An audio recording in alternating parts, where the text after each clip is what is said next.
Hello friends, welcome back to my channel Pratibha Bagiya. और आज मैं आपको दिखाने वाली हूँ कि मैं किचन वेस्ट को कैसे कैसे यूज़ करती हूँ और ताज़ा ही किचन वेस्ट मैं अपने किचन गार्डन में कैसे पॉट्स में यूज़ कर ले रही हूँ और उससे कितनी अच्छी सब्जियाँ मुझे मिलती हैं, ये आप मेरी और वीडियोज़ में देखते होंगे।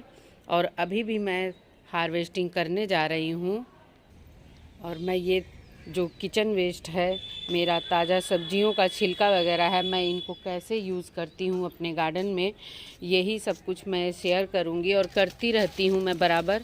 और ये आप देख रहे होंगे कि ये सब कुछ ताज़ा ही किचन वेस्ट है। और इसमें नीचे देखिए ये गार्डन वेस्ट भरा हुआ है और ये इस तरह से मैं लेयर बाय लेयर डालती चली जा रही हूँ अपने गार्डन में।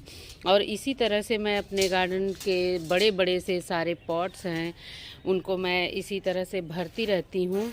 और ये जो किचन वेस्ट वगैरह है सारा कुछ मेरा इसी में यूज़ हो जाता है और इससे बहुत अच्छी न्यूट्रिशंस वैल्यू वाली मिट्टी बनती है और काफ़ी रिच मिट्टी होती है। और इसके लिए अलग से कोई खाद वगैरह भी नहीं देना पड़ता है, बहुत ज़्यादा खाद मैं नहीं यूज़ कर पाती हूँ। और इस तरह से हमारी मिट्टी काफ़ी न्यूट्रिशंस वैल्यू वाली बन जाती है और काफ़ी हल्की बनती है।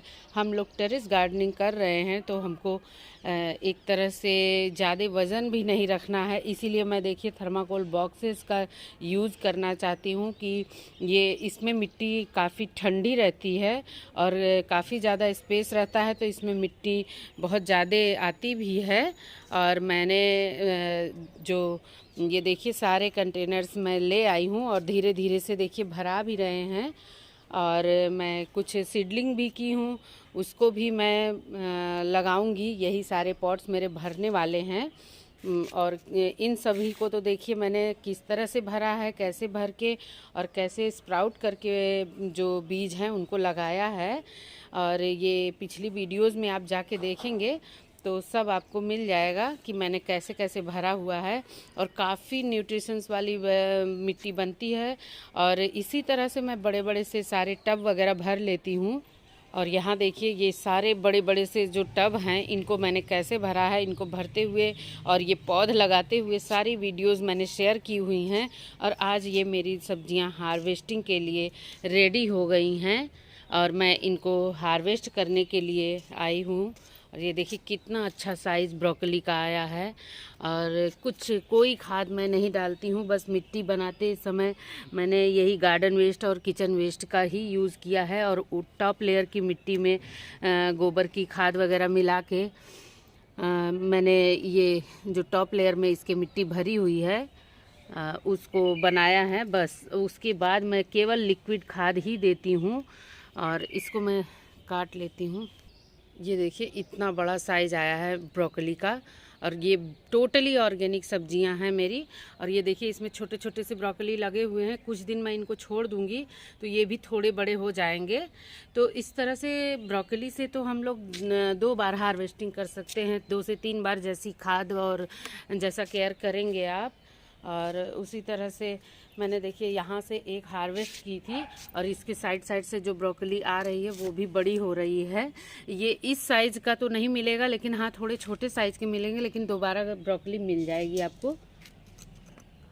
और ये देखिए एक और ब्रोकली मिली है मुझे और ये भी काफ़ी अच्छे साइज़ की है। पॉट्स के हिसाब से तो बहुत ही अच्छा वेजिटेबल्स मिला है।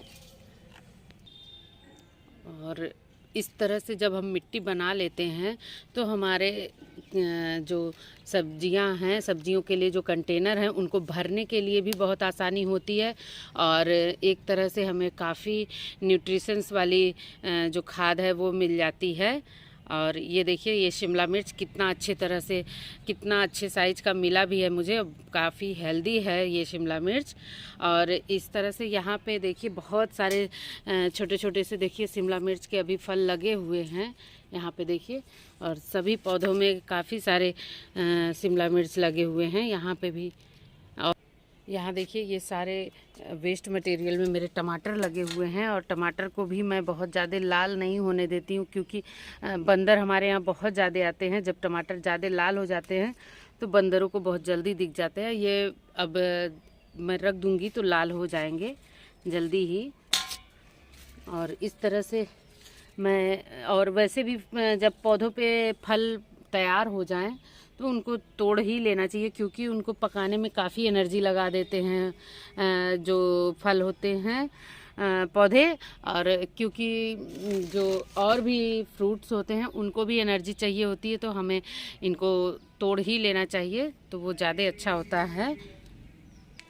और इसी तरह से मैं अपने बड़े बड़े से सारे टब जो हैं उनको भर के, मिट्टी इसमें इतने अधिक लगती है, अगर केवल मिट्टी से भरा जाए बड़े बड़े से पॉट्स और टब वगैरह को, तो इसको आसान करने के लिए हमें किचन वेस्ट, गार्डन वेस्ट सभी का यूज़ करना चाहिए और काफ़ी अच्छी मिट्टी बनती है।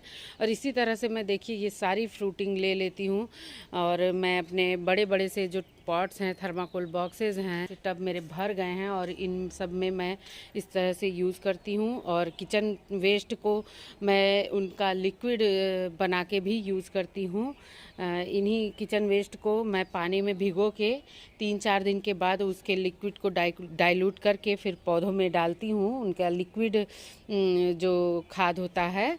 और इसी तरह से बीच बीच में जब अगर आपके बड़े पॉट्स हैं, जैसे इतने बड़े थर्माकोल बॉक्सेस हैं, अगर उसमें साइड में सब्जी लगी हुई है तो किनारे जगह खाली है, तो हम कहीं और एक जगह कोई छोटा सा गड्ढा बना के उसमें सब्जियों के छिलके वगैरह दबा सकते हैं और वो बिल्कुल अच्छे से डिकम्पोज हो जाएंगे और उसके जो पोषक तत्व हैं उनको पौधे अपने लिए ले लेंगे। और इस तरह से भी हम यूज़ कर सकते हैं और मैं वैसे यूज़ भी करती हूँ। और लिक्विड वगैरह बना के यूज़ करिए या फिर बड़े पॉट्स को भरने में यूज़ करिए। तो ताज़े किचन वेस्ट को बहुत तरह से अगर आप यूज़ करना चाहें तो बहुत तरीका है यूज़ करने का और काफ़ी अच्छा रिज़ल्ट मिलता है। मैं तो ऐसे ही यूज़ करती हूँ और सारे रिज़ल्ट लेती हूँ। और मेरी गार्डनिंग टोटली किचन वेस्ट और गार्डन वेस्ट और थोड़े बहुत गोबर की खाद, मस्टर्ड के की खाद, बस इन्हीं सब पे आधारित है मेरी जो भी गार्डनिंग है। और मैं इसी तरह से अपने गार्डन में सब्जियां ले लेती हूँ और सारा कुछ जो भी कूड़ा कचरा होता है सब कुछ भर के मैं अपने गार्डन में यूज़ कर लेती हूँ। और इसी तरह से मैं सब्जियां ले लेती हूँ और आप भी करना चाहें तो बहुत अच्छी हल्की मिट्टी बनेगी और बिना खाद के। और सबसे पहली बात तो मिट्टी बहुत हल्की बनती है। छत पे हम अगर गार्डनिंग कर रहे हैं तो मिट्टी वगैरह चढ़ाने में भी दिक्कत होती है और इतनी खाद वगैरह भी नहीं मिल पाती है। तो जितना है जो भी है उतने से ही शुरू करें और काफ़ी इन्जॉय करेंगे आप अपनी गार्डनिंग को। तो चलिए आज की वीडियो बस इतनी ही, और इतनी हार्वेस्टिंग आज मुझे मिल गई है। सो मिलते हैं नेक्स्ट वीडियो में। अगर वीडियो ज़रा भी अच्छी लगी हो तो वीडियो को लाइक करें, चैनल को सब्सक्राइब करें, कमेंट्स करके ज़रूर बताएं कि मेरी वीडियोज़ आपको कैसी लगती हैं। सो मिलते हैं नेक्स्ट वीडियो में। Bye bye, thank you.